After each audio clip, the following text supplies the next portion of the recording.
Hai, semangat pagi untuk semua anak-anak kelas 6A. Apa kabarnya hari ini? Ibu Elin berharap anak-anak semua dalam keadaan yang sehat dan luar biasa. Berjumpa lagi dalam video pembelajaran hari ini. Tema 8, subtema 1, pembelajaran yang ketiga.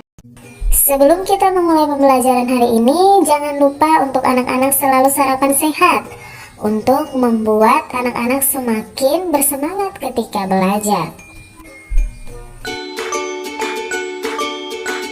Sebelum kita memulai pembelajaran, mari kita saksikan video motivasi untuk anak-anak berikut.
bagaimana dengan cerita inspirasi tadi? Bagaimana perasaan kalian? Ibu berharap kalian menjadi anak-anak yang bersyukur untuk segala sesuatu yang sekarang anak-anak terima, yaitu dengan cara belajar dengan rajin. Karena ada banyak anak-anak di luar sana yang tidak mendapatkan keberuntungan seperti kalian, dapat belajar dengan baik, memiliki orang tua yang mengasihi dan mencintai kalian. Oleh sebab itu, tetap semangat belajar untuk jadi anak yang luar biasa, membanggakan Tuhan dan juga orang tua. Nah, ayo kita belajar hari ini. Hari ini kita masih akan belajar di tema 8, subtema 1, pembelajaran yang keempat. Apa kalian sudah semangat untuk belajar? Ibu Elin berharap anak-anak ibu semuanya sudah mempersiapkan diri dengan baik untuk menonton video pembelajaran hari ini. Namun sebelum itu, mari kita berdoa.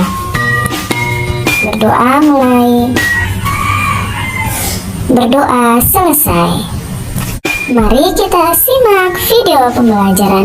Yang pertama, muatan bahasa Indonesia KD 3.7 dan 4.7. Memperkirakan informasi yang dapat diperoleh dari teks non-fiksi sebelum membaca. Sore itu, Alan sedang membaca berita tentang sebuah sekolah untuk anak jalanan. Berita tersebut disajikan setelah halaman ini. Bacalah judul berita tersebut. Perkirakan informasi yang akan kamu dapatkan. Sajikan perkiraan informasi tersebut dalam format seperti berikut. Anak-anak hebat, judul bacaan tersebut adalah Sekolah Anak Jalanan. Nah, perkiraan informasi yang akan didapat dari artikel koran berjudul Sekolah Anak Jalanan adalah informasi tentang kehidupan anak jalanan dalam mendapatkan pendidikan. Kemudian, perkiraan fakta-fakta yang akan didapatkan dari artikel tersebut adalah: yang pertama, tentang kehidupan anak jalanan. Yang kedua, tentang kesulitan atau masalah yang dihadapi anak jalanan. Yang ketiga, tentang peran serta individu masyarakat atau organisasi dalam memecahkan masalah anak jalanan. Kemudian yang keempat, tentang dunia pendidikan. Kemudian, pertanyaan-pertanyaan yang aku miliki terkait dengan judul artikel adalah: yang pertama, apa yang dimaksud dengan anak jalanan? Yang kedua, apa masalah yang dihadapi anak jalanan? Yang ketiga, apa peran serta masyarakat dan pemerintah dalam mengatasi masalah anak jalanan? Yang keempat, bagaimana pelaksanaan sekolah anak jalanan? Pelajaran yang kira-kira akan aku dapatkan dari artikel yang kubaca: yang pertama, masalah sosial yang ada di masyarakat. Yang kedua, memperoleh pendidikan adalah hak setiap warga negara Indonesia. Dan yang ketiga, kewajiban pemerintah dan semua warga negara dalam mengatasi masalah pendidikan. Nah, anak-anak hebat, kamu sudah memperkirakan informasi berdasarkan judul teks bacaan Sekolah Anak Jalanan. Nah, sekarang kamu baca teks berikut dalam hati, kemudian dipahami ya. Setelah itu, kamu dapat menentukan informasi yang kamu dapatkan dari artikel koran tersebut.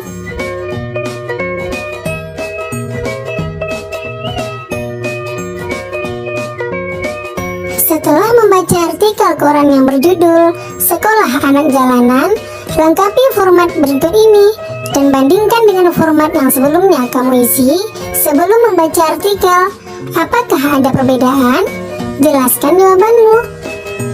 Nah, anak-anak hebat, apabila kamu telah selesai mengerjakannya, cocokkanlah jawabanmu dengan jawaban berikut ini. Perkiraan informasi yang akan aku dapatkan dari artikel koran berjudul Sekolah Anak Jalanan. Yang pertama, tentang kehidupan anak jalanan. Yang kedua, tentang peran serta organisasi dalam memecahkan masalah pendidikan anak jalanan. Yang ketiga, tentang pendidik atau guru sekolah anak jalanan. Kemudian, fakta-fakta yang aku dapatkan dari artikel. Yang pertama, kondisi fisik anak-anak jalanan. Yang kedua, kehidupan atau aktivitas anak-anak jalanan.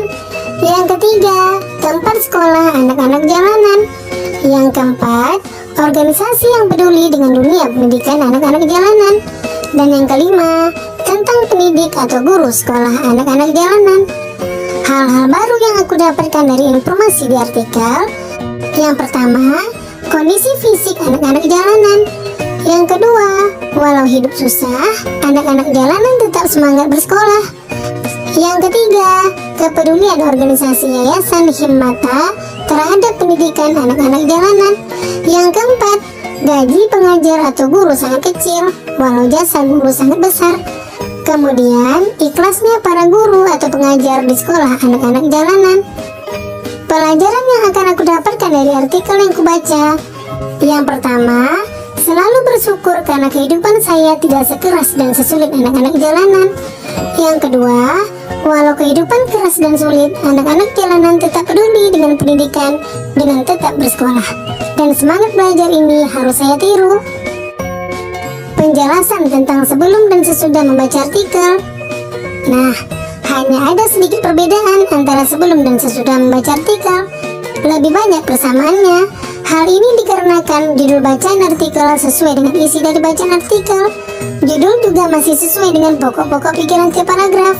Yang membuat sedikit perbedaan sebelum dan sesudah adalah dari kalimat pengembangnya atau gagasan pendukung dan juga dari pemahaman pembaca. Yang kedua, muatan PPKN KD 3.2 dan 4.2 menganalisis pelaksanaan kewajiban, hak, dan tanggung jawab sebagai warga negara berdasarkan dampaknya dalam kehidupan sehari-hari. Tapi, ayo berlatih dari cerita tentang Pusat Kegiatan Belajar Masyarakat atau PKBM Himmata, kita menjadi tahu bahwa ada orang yang rela bekerja keras agar setiap anak Indonesia memperoleh pendidikan. Hampir setiap hari, kamu dan teman-temanmu pergi ke sekolah untuk belajar. Bagi beberapa anak Indonesia, kesempatan untuk bersekolah tidak mudah didapat. Supaya kegiatan bersekolah memberi manfaat bagi kehidupanmu kelak, kewajiban-kewajiban apa yang perlu kamu laksanakan? Nah, kewajiban pertama adalah menaati peraturan dan tata tertib yang berlaku di sekolah. Yang kedua, menghargai serta menghormati seluruh warga sekolah. Yang ketiga, menjaga nama baik sekolah. Yang keempat, tidak merusak fasilitas umum milik sekolah. Dan yang kelima, mengikuti seluruh kegiatan pembelajaran.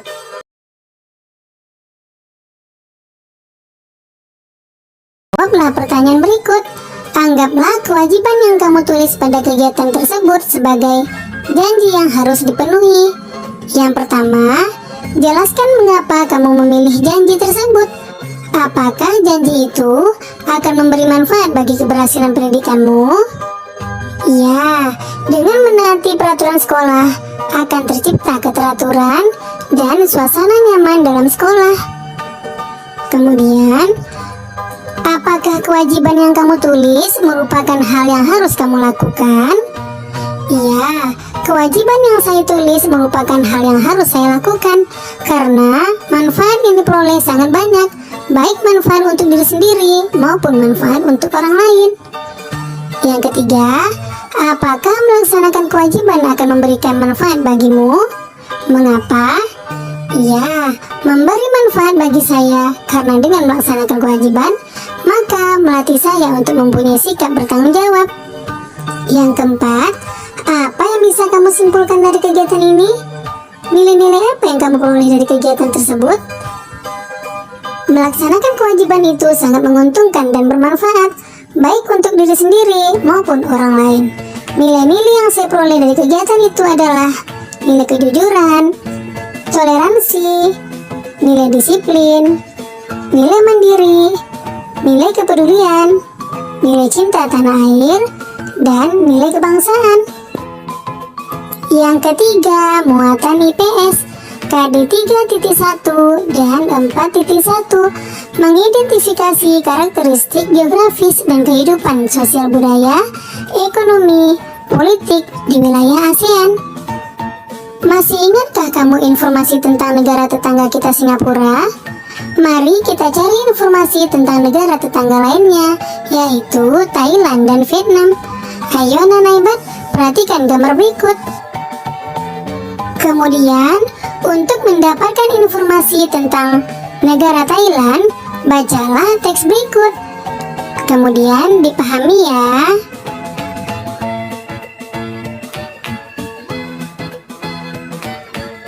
Nah, anak-anak hebat, setelah kamu membaca teks tentang negara Thailand, buatlah peta pikiran yang berisi informasi-informasi penting tentang negara Thailand. Kamu dapat menambahkan informasi dari sumber-sumber lainnya. Berikut adalah peta pikiran tentang negara Thailand. Negara Thailand memiliki kondisi alam yang berbeda dengan negara Singapura. Bagaimana dengan negara tetangga lainnya? Ayo, kita baca informasi tentang negara Vietnam. Vietnam. Luas Vietnam kurang lebih 331.210 km persegi. Daerahnya terdiri atas bukit-bukit dan gunung-gunung berhutan lebat serta sedikit dataran rendah. Wilayah Vietnam bagian utara berupa pegunungan, sedangkan bagian selatan berupa dataran rendah yang subur. Gunung-gunung yang ada di Vietnam antara lain Gunung Ngo Linh dan Gunung Chu Yang Sin. Sungai utamanya adalah Sungai Mekong dan Sungai Sangka. Berikut adalah keterangan tentang negara Vietnam. Nah, anak-anak hebat, berikut adalah informasi-informasi penting tentang negara Vietnam. Kita dapat menambahkan informasi dari sumber-sumber lain. Nah, peta pikiran tentang negara Vietnam adalah sebagai berikut.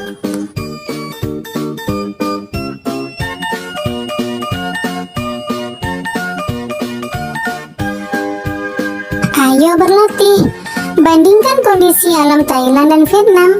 Carilah persamaan dan perbedaannya. Tentukan gagasan utama dan gagasan pendukung dari tiap paragraf.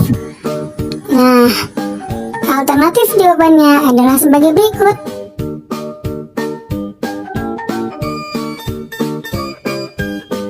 Sedangkan gagasan utama dan gagasan pendukungnya adalah sebagai berikut. Berikut adalah keterangan tentang negara ASEAN, baik di bidang ekonomi maupun di bidang politik. Anak-anak hebat, ayo bacalah teks berikut tentang negara-negara ASEAN.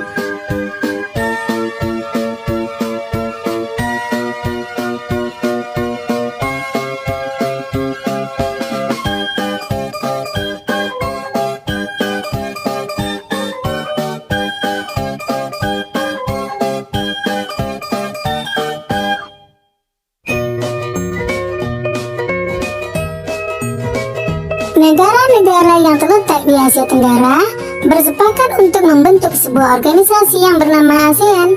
Organisasi ASEAN didirikan 8 Agustus 1967 di Bangkok, Thailand. ASEAN bertujuan menjalin kerjasama antar negara Asia Tenggara. ASEAN diprakarsai oleh perwakilan 5 negara Asia Tenggara, yaitu yang pertama, Menteri Luar Negeri Adam Malik dari Indonesia. Yang kedua, Tun Abdul Razak dari Malaysia. Yang ketiga, Tanat Koman dari Thailand. Yang keempat, S. Rajaratnam dari Singapura. Dan Narciso Ramos dari Filipina. Mereka menandatangani deklarasi pendirian ASEAN. Deklarasi itu bernama Deklarasi Bangkok. Indonesia menjalin kerjasama dengan negara-negara di Asia Tenggara. Kerjasama tersebut dilakukan demi kemajuan anggota. Kerjasama ASEAN tersebut diwujudkan dalam beberapa bidang berikut. Nah, anak-anak hebat, bacalah kerjasama ASEAN di bidang ekonomi dan di bidang politik berikut ini. Ayo berlatih. Berdasarkan bacaan tersebut, temukan informasi penting terkait dengan jenis-jenis kerjasama ASEAN. Sajikan kembali informasi tersebut dalam bentuk kartu informasi seperti gambar berikut. Nah, anak-anak hebat, buatlah satu kartu informasi untuk setiap bidang kerjasama dan presentasikan